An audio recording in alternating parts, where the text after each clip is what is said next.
İqtisadi böhranların əsas xüsusiyyəti onların əksər hallarda heç kimin gözləmədiyi anda baş verməsidir. Bu sözləri Axarazı açıqlamasında iqtisadçı Natiq Cəfərli qlobal iqtisadiyyatda mümkün böhran risklərindən danışarkən deyib. Onun sözlərinə görə 2006-2007-ci illər dünya iqtisadiyyatı üçün son dövrlərin ən uğurlu mərhələlərindən biri hesab olunurdu. Həmin dövrdə həm ABŞ-da, həm Avropada, həm Çində, həm Rusiyada sürətli iqtisadi yüksəliş var idi. Amma 2008-ci ilin iyun-iyul aylarında gözlənilmədən böyük maliyyə böhranı başladı.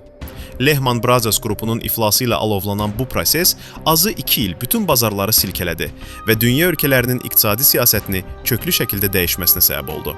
Fərli bildirib ki, böhranlar asan proqnozlaşdırıla bilsəydi, onların qarşısını almaq mümkün olardı. İqtisadi böhranların təbiəti ondan ibarətdir ki, onlar çox zaman gözlənilməz olur. Hazırda qlobal iqtisadiyyatda ciddi fundamental problemlər mövcuddur.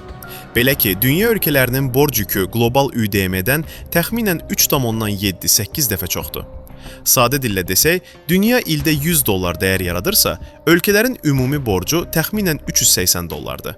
Bu çox ciddi risk göstəricisidir və böhranın ilkin əlamətlərindən biri hesab olunur. Amma bu problem yeni deyil, artıq 20-25 ildir davam edir. Borc yükünün mövcudluğu avtomatik olaraq mütləq böhran olacağı anlamına gəlmir. İqtisadi nəzəriyyəyə görə bu problem gec-tez həllini tapmalıdır. Ya borcların restrukturizasiyası, ya da müəyyən sıfırlanmalar baş verə bilər.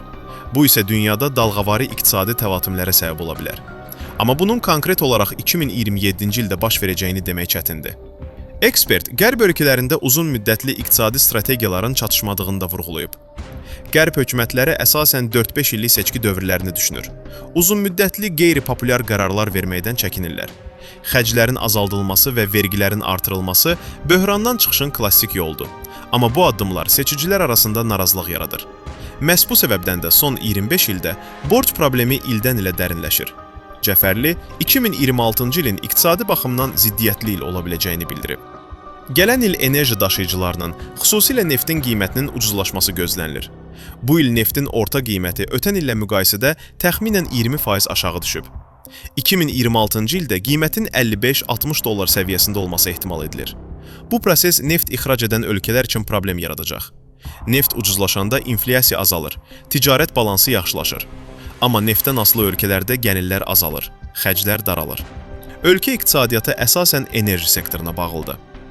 İxracatımızın 88-89% enerji daşıyıcılarının payına düşür. Neftin qiymətinin düşməsi ölkəyə daxil olan valyutanı azaldacaq, cari açığı artıra və büdcə gəlirlərini zəif edə bilər. Bu baxımdan 2026-cı il Azərbaycan üçün asan olmayacaq.